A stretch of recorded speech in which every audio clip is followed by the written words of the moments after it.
படத்தோட ஆரம்பமே மதுரையில தான் படம் ஸ்டார்ட் ஆகுது. செல்வங்கிற வில்லன காட்டுறாங்க. அவன் தூக்கத்துல ஒரு கெட்ட கனவு கண்டு அலறி அடிச்சு எந்திக்கிறான். ஒரு கருப்பு ஜல்லிக்கட்டு காளை அவன தொரத்துற மாதிரி தோணுது.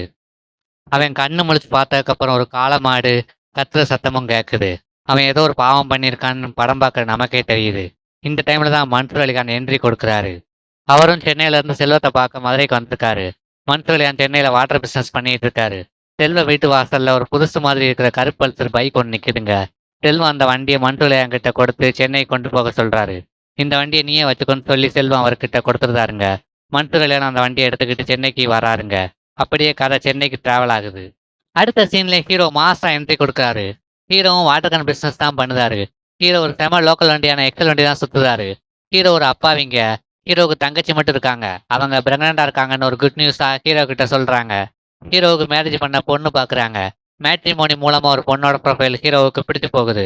அந்த பொண்ணும் ஹீரோவை மீட் பண்ண ஓகேன்னு சொல்றாங்க. ஹீரோ அந்த பொண்ணை பார்க்க எக்ஸல் வண்டியில போக வேண்டாம்னு நினைக்கிறாரு. ஹீரோட ஃப்ரெண்டு ஒரு ஐடியா கொடுக்குறாரு. ஏதாவது ஒரு நல்ல பைக்கை எடுத்துட்டு போடான்னு சொல்றாரு. ஹீரோவும் ஒரு புல்லட் எடுத்துட்டு ஹீரோயினியை பார்க்க காபி ஷாப்புக்கு போறாரு. ஹீரோயினி கிட்ட ஹீரோ ஒரு பொய் சொல்லிடுறாரு. என்கிட்ட ஒரு கருப்பு பல்சர் இருக்கு, அது சர்வீஸ்ல இருக்குன்னு சொல்றாரு. ஹீரோயினியும் நாம அடுத்த வாரம் அந்த வண்டியில அவுட்டிங் போலாம்னு சொல்றா. ஹீரோவும் பொய் சொல்லிட்டேன்னு ஒரு பழைய பல்சர் பைக்கை வாங்கலாம்னு பிளான் பண்றாரு. இப்பதான் கதை மன்சூர் அலிகான் குடோனுக்கு நகருது. அந்த குடோன்ல மதுரையில இருந்து கொண்டு வந்த கருப்பு பல்சர் நிக்குதுங்க. நைட் நேரத்துல அந்த பைக் தானாவே ஸ்டார்ட் ஆகுது. ஆளே இல்லாம அந்த பைக் ரேஸ் ஆகுது. அந்த குடோன்ல உள்ள ஒருத்தர் அந்த பைக் கொலை செஞ்சிருது. போலீஸ் வந்து விசாரிக்காங்க. ஆனா இது ஒரு ஆக்சிடென்ட் மாதிரி தெரியுதுன்னு பையில க்ளோஸ் பண்ணிடுறாங்க. ஆனா மன்சூர் அலிகானுக்கு ஏதோ தப்பு நடக்குது புரிஞ்சுக்கிட்டாரு. இந்த வண்டி யாருக்கிட்டயாவது வித்துடலாம்னு முடிவு பண்றாரு. அந்த டைம்ல நம்ம ஹீரோ செகண்ட் ஹேண்ட் பைக் வாங்க வராரு. மன்சூர் அலிகானும் அந்த வண்டியை பாதி விலைக்கு வித்துருந்தாருங்க. இது தெரியாத ஹீரோ வாங்கிட்டு வந்துருந்தாரு. அடுத்த சீன்லயே அந்த பல்சர் பைக்ல ஹீரோயினியை கூப்பிட்டுக்கிட்டு ஜாலியா ரைடு போறாரு. ஒரு ரொமான்டிக் சாங்ஸ் ஒன்று ஓடுதுங்க. அந்த சாங் முடிஞ்சதும் திடீர்னு கண்ட்ரோல் இல்லாம ஹீரோவுக்கு கண்ணை இருட்டிக்கிட்டு வந்து பயங்கரமான ஆக்ஷன் நடக்குது. 2 பேருமே கீழே விழுந்து கிடக்குறாங்க. இங்கதான் இன்டர்மிஷன் போடுறாங்க. ஹீரோவும் ஹீரோயினியும் லேசான காயத்தோட உயிர் பழத்துறாங்க. இந்த வண்டியில ஏதோ அமானுஷம் இருக்கிறதா உணர்றாரு ஹீரோ. ஒரு கடத்துல ஹீரோ ஜன்னல் வழியா பார்க்கும்போது அந்த பைக் தானாவே ஸ்டார்ட் ஆகுது. அந்த அபார்ட்மெண்ட்ல உள்ள செக்யூரிட்டி அந்த வண்டி ஆஃப் பண்ண வராரு. அந்த வண்டி அவரை வெறித்தனமா துரத்துது. இதை பார்த்த ஹீரோவும் ரொம்ப ஷாக் ஆகுறாரு. அந்த டைம்ல ஒரு மர்மமான சாமியார் ஒருத்தர் வராரு.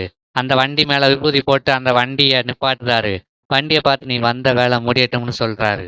மறுநாள் ஹீரோவோட ஃப்ரெண்ட் ஒருத்தர் வண்டியை ஓட்டிட்டு போறாரு. தனியா போனா வண்டி ஸ்டார்ட் ஆகுது. ஆனா பின்னாடி யாரும் உட்கார்ந்தா வண்டி ஸ்டார்ட் ஆக மாட்டேங்குது. இந்த வண்டிக்கு ஏதோ ராசி இருக்குன்னு ஹீரோவுக்கு புரிய வருது. மன்சூர் அலிகான் கிட்ட வண்டியை கொடுக்க போனா அவர் ஹீரோ மிரட்டி அனுப்பிடுறாரு. ஒரு இடத்துல அவரோட தங்கச்சி அந்த வண்டியில வெளியில போறாங்க. அவங்களுக்கு ஒரு ஆக்சிடென்ட் ஆகுது. ஹீரோ பதறி போய் போலீஸ் ஸ்டேஷன் போறாரு. அங்க ஒரு இன்ஸ்பெக்டர் ஹீரோவை பார்த்துட்டு வேற பேரை சொல்லி கூப்பிடுறாரு. உன் பேரு கருப்பன் தானான்னு சொல்றாரு. ஆனா இல்ல, என் பேரு தசரன்னு சொல்றாரு. அந்த இன்ஸ்பெக்டரும் ஒரு மரண பிளாஷ்பேக் ஒன்று ரிவீல் பண்ண ஆரம்பிக்கிறாரு. சில வருஷத்துக்கு முன்னாடி மதுரையில ஒரு ஜல்லிக்கட்டு ஒன்று நடக்குது. அந்த ஜல்லிக்கட்டுல செல்வம் அந்த காலை யாராலும் பிடிக்க முடியாதுன்னு சவால் விடுறான். யாராவது பிடிச்சா அவங்களுக்கு இந்த கருப்பல்சர் பரிசுன்னு சொல்றான். அப்போ ஹீரோ மாதிரி இருக்கிற கருப்பன் என்ட்ரி கொடுக்குறாரு. கருப்பன் ரொம்ப தைரியமான ஆளுங்க. செல்வம் வளர்க்குற மாடு களத்துக்கு வருதுங்க. யாருமே நெருங்க முடியாத காளையை கருப்பன் அடக்குறாரு. செல்வம் ஊருக்கு முன்னாடி அசிங்கப்பட்டு போறான். கருப்பனுக்கு கருப்பல்சர் பரிசா கிடைச்சிருது. கருப்பன் அந்த வண்டியை தன் மனைவியோட சந்தோஷமா தன் வீட்டுக்கு கிளம்புறான். ஆனா வில்லன் செல்வம் இதை பொறுத்துக்க முடியாம கருப்பனை ஒரு இடத்துல வழிமறித்து அடி கட்டி போடுறான். கருப்பனையும் அவனோட மனைவியையும் வில்லன் செல்வம் கொடூரமான முறையில கொன்றுதான். அவங்களோட ரத்தம் அந்த வண்டி மேலேயும் அந்த காளமாடு மேலேயும் தெரிக்குதுங்க. தோத்து போன அந்த காளமாட்டையும் அடிச்சு கொள்றான். காளையோட ரத்தமும் அந்த கருப்பல்சர் மேலேயே தெரிஞ்சுதுங்க. 3 ஆன்மாக்களும் அந்த பல்சர் பைக்ல புகுந்துருது. பிளாஷ்பேக் முடிஞ்ச ஹீரோ கிட்ட அந்த இன்ஸ்பெக்டர் செல்வம் உன்னை தேடி வருவான். ஏன்னா நீ பார்க்க அப்படியே கருப்பு மாதிரியே இருக்குன்னு சொல்றாரு. மதுரையில செல்வம் ஒரு சாமியாரை மீட் பண்றான். உனக்கு நிம்மதி வேணும்னா நீ அந்த மாட்டோட எலும்பை எரிக்கணும். அது மட்டும் இல்லாம அந்த கருப்பல்சரையும் எரிச்சு சாம்பலாக்கிடணும். அப்பதான் உன் உயிருக்கு எந்த ஆபத்தும் வராதுன்னு சொல்றாரு. வில்லனும் அந்த பல்சர் பைக்கை தேடி வராரு. கடைசியா கிளைமேக்ஸ்ல ஹீரோ இருக்கிற இடத்துக்கே வில்லன் தன்னோட ஆளுங்களை கூட்டிட்டு வந்துடுறாரு. ஹீரோ அந்த வண்டியை எரிக்க விடாம தடுக்கிறாரு. வில்லன் ஹீரோவை போட்டு செம அடி அடிக்கிறாரு. ஹீரோ அடிபட்டு கிடக்குறாரு. அப்ப அந்த சாமியார் ஒரு வார்த்தை சொல்றாரு. யாரை நீ அடிச்சு போட்டியோ அவங்க கையால தான் நீ சாக போறன்னு சொல்றாரு. திடீர்னு வண்டியில இருக்கிற காளை மாட்டோட ஆன்மா ஹீரோவோட உடம்புக்குள்ள வந்துருது.